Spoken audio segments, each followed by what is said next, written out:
Joan Crawford's journey from humble beginnings to the glitz and glamour of Hollywood remains one of the most compelling stories in entertainment history. Born in 1906, Crawford overcame a tumultuous childhood marked by instability and hardship. Her rise to fame as one of the silver screen's most luminous stars is a testament to her grit, talent, and determination. From her early days as a dancer on Broadway to her stardom in films like Whatever Happened to Baby Jane, The Women, and Mildred Pierce, the latter of which earned her an Academy Award, Crawford's career spanned over 5 decades, leaving an indelible mark on Hollywood. Yet, Crawford's life was not without controversy. Her perfectionism, fiery personality, and troubled relationships often made headlines, overshadowing her cinematic triumphs. Despite this, she remains an enduring icon whose legacy continues to captivate audiences through her films and the legendary homes she called her own. These properties, each reflecting a different chapter of her extraordinary life, provide a unique lens through which to explore the life of a Hollywood legend. So, join us as we take a journey through Joan Crawford's life, starting with her modest beginnings and culminating in the opulent estates that defined her time in Hollywood.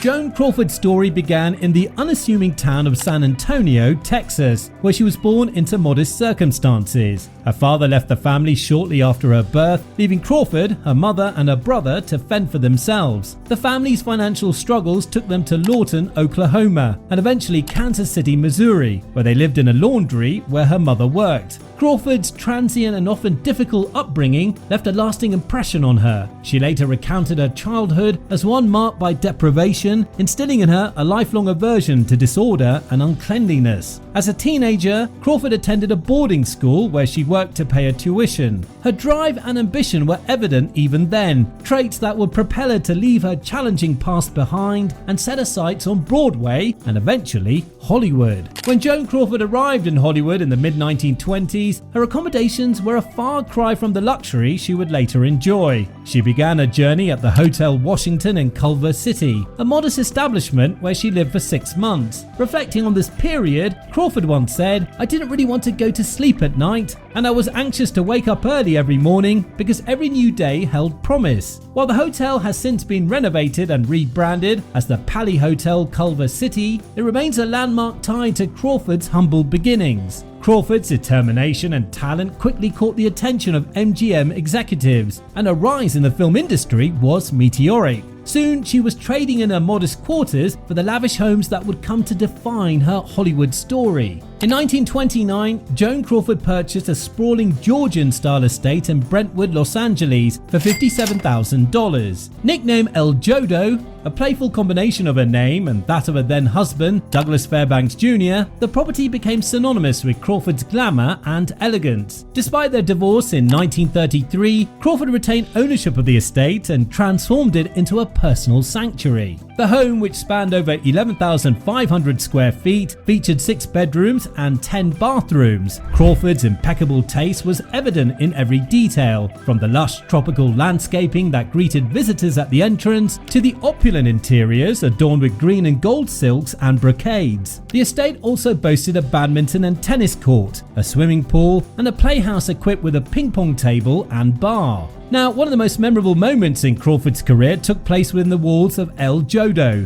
In 1946, bedridden with the flu, Crawford accepted her Academy Award for Mildred Pierce from her bedroom. The image of her smiling in bed, clutching a golden trophy, is an enduring symbol of her resilience and dedication to her craft. El Jodo wasn't just a home, it was a playground for Crawford and her guests. The playhouse, complete with a ping-pong table and bar, offered a space for light-hearted fun, while the home theatre provided a venue for private screenings of her films. These features made El Jodo a hub of Hollywood social life during Crawford's heyday. In addition to her Brentwood estate, Crawford owned a luxurious apartment in New York City. Located in the exclusive Imperial House building on the Upper East Side, she described it as an East Coast retreat, where she could escape the pressures of Hollywood and immerse herself in the bustling energy of Manhattan. She shared the Fifth Avenue penthouse with her husband, Alfred Steele. Occupying the top 2 floors of a prestigious building overlooking Central Park, the apartment originally featured 18 rooms, later reimagined into 8 grand spaces. With the help of a friend and interior designer, William Haynes, Crawford transformed the penthouse into a sanctuary that reflected a unique blend of Hollywood glamour and practicality.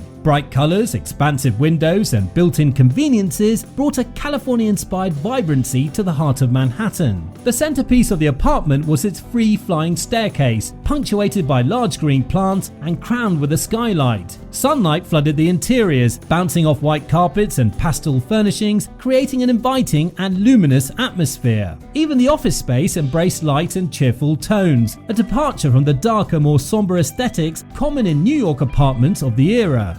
Crawford's attention to detail extended to every room. The drawing room and bedroom featured raised fireplaces, while a working fountain graced the two-level master bedroom. Curtains, draperies, and upholstery were hand-woven, showcasing Crawford's penchant for bespoke touches. The penthouse also boasted ample storage, with cabinets and hidden compartments to neatly house her extensive collections of silver, china, and accessories. Designer Carlton Varney, who visited the penthouse in the 1960s, noted its meticulous design and its blend of Beverly Hills glamour with Fifth Avenue sophistication. From lemon yellow upholstered furniture to the Spartan cleanliness of every nook and cranny, the space was an embodiment of Crawford's perfectionism. The master bedroom, a vision in pink and white, remained a personal favourite of Crawford's, as she believed the colour scheme was both flattering and soothing. Her husband's adjacent bedroom, with its emerald green carpet and bold lurex furnishings, added a contrasting touch of vibrancy to the otherwise serene ambiance. In her later years, Joan Crawford made the difficult decision to downsize, moving from a grand penthouse to a more modest residence in Manhattan's Imperial House. Advised by her accountant to economize, Crawford purchased apartment 22G in late 1968 for approximately $500,000. Ever the meticulous planner, she worked with interior designer Carlton Varney to ensure the space reflected her style and needs. Before the move, many of her larger furniture pieces were auctioned at Sotheby Park Burnett, marking the beginning of a new chapter. Apartment 22G was spacious yet practical, with two large connected living rooms, 3 bedrooms, a maid's room, a dining room, and a kitchen. Notable features included a large entrance hall, 4 bathrooms, and 6 walk-in closets. Crawford was deeply involved in the layout, using masking tape to outline furniture placement. The move itself was memorable. Her custom-made sofa was too large for the building's elevators or stairs and had to be hoisted by crane to the 22nd floor and brought in through the terrace. Once settled, Crawford made the apartment uniquely her own. She replaced bathtubs with shower stalls, installed white plastic laminate on window ledges, and turned the maid's room into a hat and shoe closet. A second bedroom became a dressing room, complete with wall-to-wall closets, while the third bedroom was designated for her maid, Mamacita. These personal touches reflected Crawford's perfectionism and resourcefulness, even in her later years. Joan Crawford's homes, much like her films, tell the story of a woman who rose from adversity to become one of Hollywood's most enduring icons. Each property reflects a different chapter of her life, from her humble beginnings to a reign as one of Tinseltown's brightest stars. Her legacy lives on, not just in her cinematic achievements, but also in the spaces she called home. Thank you for joining us on this journey through the life and homes of a true silver screen legend. Now, don't forget to like, comment, and subscribe for more fascinating stories of Hollywood's greatest icons.